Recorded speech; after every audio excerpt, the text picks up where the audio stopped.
Hello friends, নমস্কার। আমি রাকেশ, আমার চ্যানেল প্রবাসী উইথ রাকেশ আপনাদের স্বাগতম। আজকে আমি একটা নতুন রেসিপি নিয়ে আসছি, যার নাম হচ্ছে চাটনিওয়ালা আলু।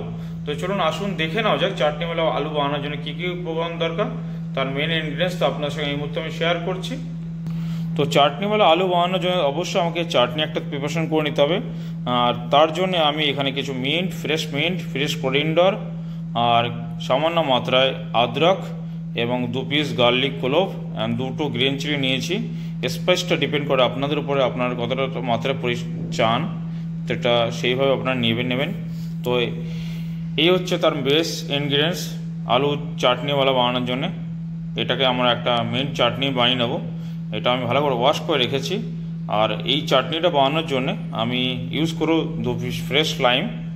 ঠিক আছে, যখন আমি মিক্সি জারে এটা ব্লেন্ড করব তখন সেই মুহূর্তে আমি 2টো লেবু কেটে তার রসটার মধ্যে দিয়ে দেবো, তাতে কি যে চাটনির যে কালারটা, গ্রিনারি কালারটা, সেটা ভালোভাবে থাকবে, যাতে নষ্ট না হয়, তার জন্য লেবুটা ইউজ করা। আর তার এর সাথে যে পরিমাণ আমি আলু নিয়েছি সেটাও শেয়ার করছি আপনাদের সাথে। এখানে আমি 6 থেকে 7 নম্বর ছোটো আলু নিয়েছি, নতুন আলু, একটু মার্কেটে আসছে সদ্য, আমি কিছুদিন আগে কিনে নিয়ে আসছি। তো এই আলুগুলোকে আমি বয়েল করে নেব। ঠিক আছে, তো চলুন আমি সবার আগে আমি মিন্ট চাটনিটা বানিয়ে ফেলি। চাটনিওয়ালা আলু বানানোর জন্য অবশ্যই চাটনি বানাতে হবে, তাই এই প্রিপারেশনটা আমি করে ফেলি। মিক্সি জার একটা নিয়ে এটাকে পেস্ট করব। তো ফ্রেন্ড, যতটা দেখতে পাচ্ছেন আমি একটা মিক্সি জারে নিয়ে নিয়েছি। এটাকে ভালো করে আগে ওয়াশ করে রেখেছিলাম। আর এর মধ্যে কিছু লাইম জুস আমি নিংড়ে নেব।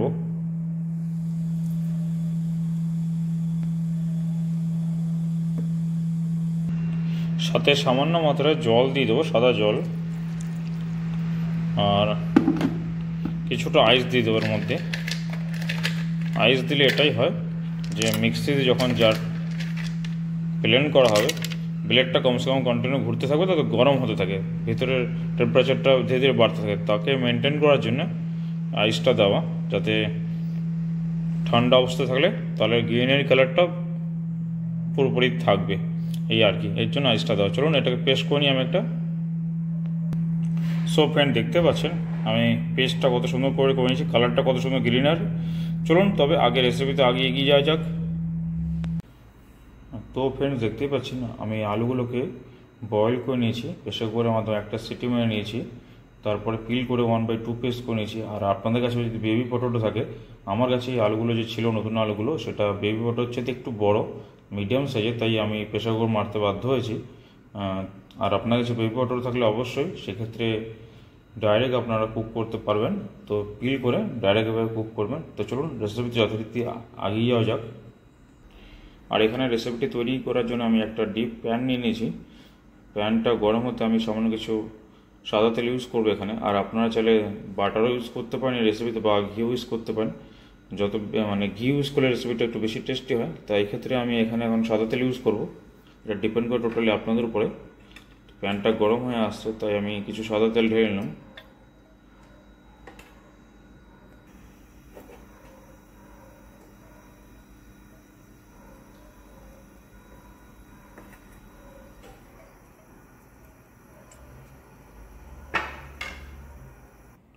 তো যথারীতি দেখতে পাচ্ছেন তেলটা গরম আসছে, তো উপর থেকে আমি কিছু ফেনাইল সিড, কিছু কিউমিন সিড এবং কিছু ফেনুগ্রিক সিড ঢেলে নেব।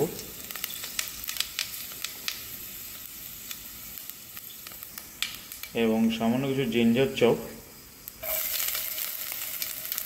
আর একটা গ্রিন চিলি স্প্লিট করে রেখেছিলাম, সেটা দিয়ে দিলাম।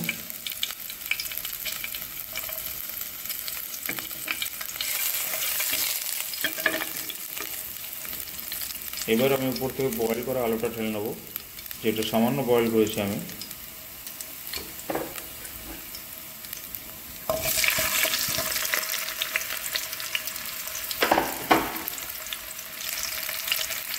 এইভাবে 2 মিনিটের মতন সাঁতলে নেবো আমি।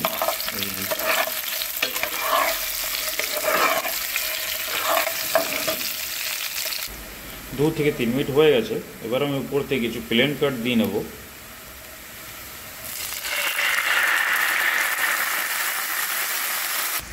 প্লেন কাটটাকে আমি অলরেডি বিট করে রেখেছিলাম, তাই পাতলা হয়েছিল, যাতে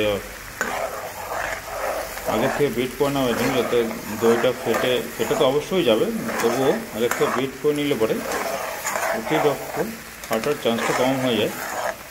আর এইভাবে কন্টিনিউয়াসলি আপনাকে নাড়িয়ে যেতে হবে, ঠিক আছে। দই ঢালার পরে মিনিট 4-5 মতন আপনাকে এভাবে কন্টিনিউয়াসলি নাড়িয়ে যেতে হবে।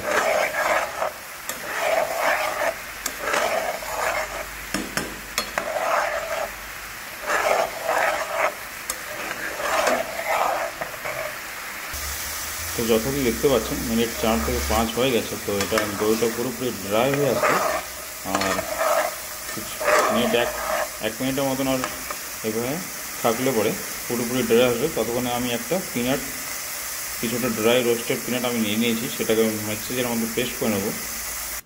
তো যতটুকু আপনারা দেখতে পাচ্ছেন একটা মিক্সির মধ্যে আমি কিছু রোস্টেড পিনাট নিয়ে নিয়েছি, যেটাকে আমি পেস্ট করে নেব। আর আপনারা চাইলে এই রেসিপিতে যখন আপনারা এই চাটনিটা বানাবেন, মিন্ট চাটনিটা, তখন আপনারা চাইলে এর মধ্যে পিনাটসের পরিবর্তে ক্যাশু নাট দিয়ে নিতে পারেন। আমি মিন্ট চাটনি করে নিয়েছি আগে সাধারণত, কারণ এটাই, যেহেতু আমার কাছে ক্যাশু নাট ছিল না, তার পরিবর্তে আমি রোস্টেড পিনাট ইউজ করছি। আর যেহেতু রোস্টেড পিনাট আছে বলে, তা আমি এটাকে ফাইন একটা পেস্ট করব মিক্সারের মধ্যে, সেটা এখন। আর মিন্ট চাটনিটা আমি আলাদা করে বানিয়েছি, কারণ এটা রোস্টেড, তাই। চলুন যথারীতি এটাকে পেস্ট করে নেওয়া যাক। তো আপনারা দেখতেই পাচ্ছেন একটা ফাইন পেস্ট করে নিয়েছি পিনাটটাকে। তো চলুন রেসিপিতে আগিয়ে যাওয়া যাক। তো এখানে যথারীতি দেখতেই পাচ্ছেন এটা অলমোস্ট ভেজা হয়ে আছে। এবার আমি উপর থেকে যে মিন্ট চাটনিটা বানিয়েছিলাম সেটা ঢেলে নেব।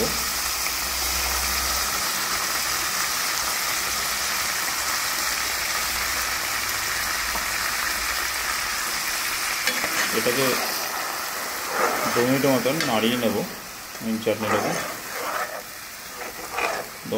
2 থেকে 3 মিনিট এটাকে কুক করে নেবেন এইভাবে। তো 3 মিনিটের মতন হয়ে গেছে। এবার আমি যে পিনাটটা পেস্ট করেছিলাম সেটা উপরতে ঢেলে নেব।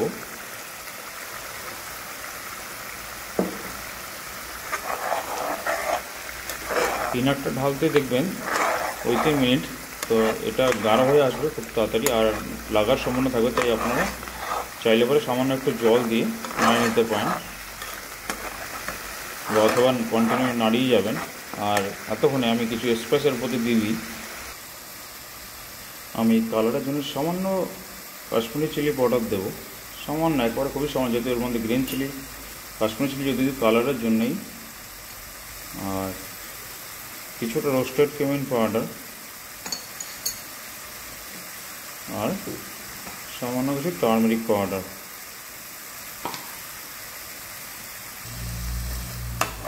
দিয়ে, আর উপর থেকে সামান্য কিছু সুগার দেবেন। নাড়িয়ে নিয়ে দেখতেই পাচ্ছেন প্রায় গাঢ় হয়ে আসছে। উপর থেকে সামান্য আমি সুগার দিলাম। কালারটা হিটের সাথে সাথে কালারটা অলরেডি গ্রিন কালারটা চলে যেতে থাকে, তাই যেতে একটু মেনটেন করা যায়, তার জন্য সুগারটা দেওয়া আর কি। আর টেস্ট অনুসারেও ভালো লাগবে। এখানে আমি সামান্য একটু জল অ্যাড করব।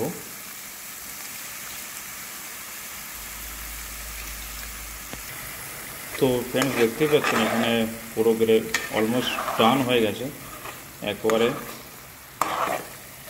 লটপট হয়ে আলুর সাথে চাটনিটা পুরো রেডি হয়ে আসছে।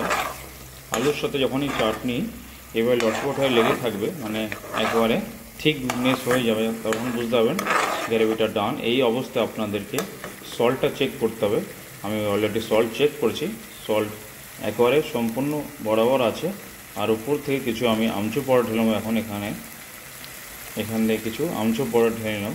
এবার এটাকে ভালো করে মিক্স করে নেবো। এটা আপনারা চাইলে দিতেও পারেন, না চাইলে স্কিপও করে যেতেন। এখানে আমি একটু খাটাস নিয়ে আসার জন্য আমচুর পাউডারটা ইউজ করা। আপনারা চাইলে যদি আপনাদের ঘরে অ্যাভেলেবেল থাকে বা যদি সম্ভব হয় তো মার্কেট থেকে কিনে নিয়ে আসতে পারেন আমচুর পাউডার এই রেসিপি বানানোর জন্য, না হলে কোনো ব্যাপার না, স্কিপ করে যেতে পারেন। তো চলুন এখন এটাকে আমি যথাযথ প্লেটিং করে নিই আপনাদের সম্মুখে। তো যথারীতি আপনারা দেখতে পাচ্ছেন এখানে আমি একটা প্লেট নিয়ে নিয়েছি, আর তার মধ্যে এই চাটনিওয়ালা আলুটা আমি ঢেলে নেব। গ্রেভিটা অবশ্যই এরকম ঠিক হতে হবে আপনাদেরকে, এই ডিশটি এরকমই হয়। চাটনির সাথে আলুগুলো একবারে লটপট করে থাকবে, তাহলে যে খাওয়ার মজায় এর সাথে আপনারা চাইলে রুটি, তাওয়া রুটি বা স্টিম রাইস যা খুশি আপনারা নিতে পারেন। তো উপর থেকে আমি এখন কিছু এই ডিশটার যে ক্ষেত্রে যেটি খুব প্রয়োজনীয় জিনিস, কিছু paper powder, black pepper powder দিয়ে নেবো আমি উপর থেকে।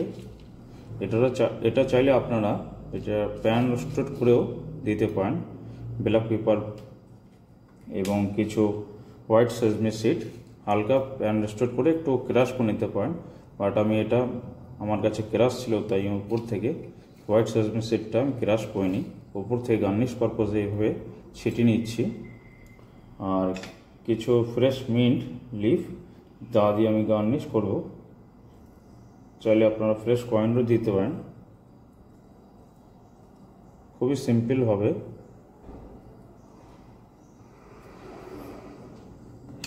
এটা এর সম্পূর্ণ রূপ। তো চলুন আসুন দেখে নেওয়া যাক, আপনাদের সাথেও শেয়ার করি এর সম্পূর্ণ রূপ। সো ফ্রেন্ড, যথারীতি দেখতেই পাচ্ছেন চাটনিওয়ালা আলু প্রিপারেশন, তার ফাইনাল লুক কিছু এরকম। আশা করি আপনাদের দেখে অসাধারণ লাগছে। আর এটা কতটাই খেতে অসাধারণ, যদি আপনারা চান তো তাওয়া রুটি বা স্টিম রাইস গরম ভাতের সাথে যেটা দিয়ে খাবেন সেটাই ভালো লাগবে, সেটা ব্রেকফাস্ট টাইমে হোক, লাঞ্চ টাইমে হোক আর ডিনারে হোক। ব্রেকফাস্টে তো অবভিয়াসলি রুটি আমরা ফেভার করি রুটির মাধ্যমে, আর লাঞ্চে স্টিম রাইস, আর রাত্রে হলে আপনাদের উপর ডিপেন্ড করে রুটি বা রাইস যেটা আপনারা চাইবেন সেটা দিয়েই খাবেন। তো চাটনি আর আলু ফাইনাল লুক এটা কিছু এরকম। আর অবশ্যই এইভাবে থিকনেস করে রেডি করবেন রেসিপিটা। আশা করি আপনাদের ভালো লেগেছে। আর যদি কিছু ভালো লেগে থাকে অবশ্যই আপনি আপনাদের ফ্যামিলি ফ্রেন্ডসদের সাথে শেয়ার করবেন, একটি লাইক করে দেবেন, তাতে আমি মোটিভেট হই নতুন কিছু রেসিপি আপনাদের সাথে শেয়ার করার জন্য।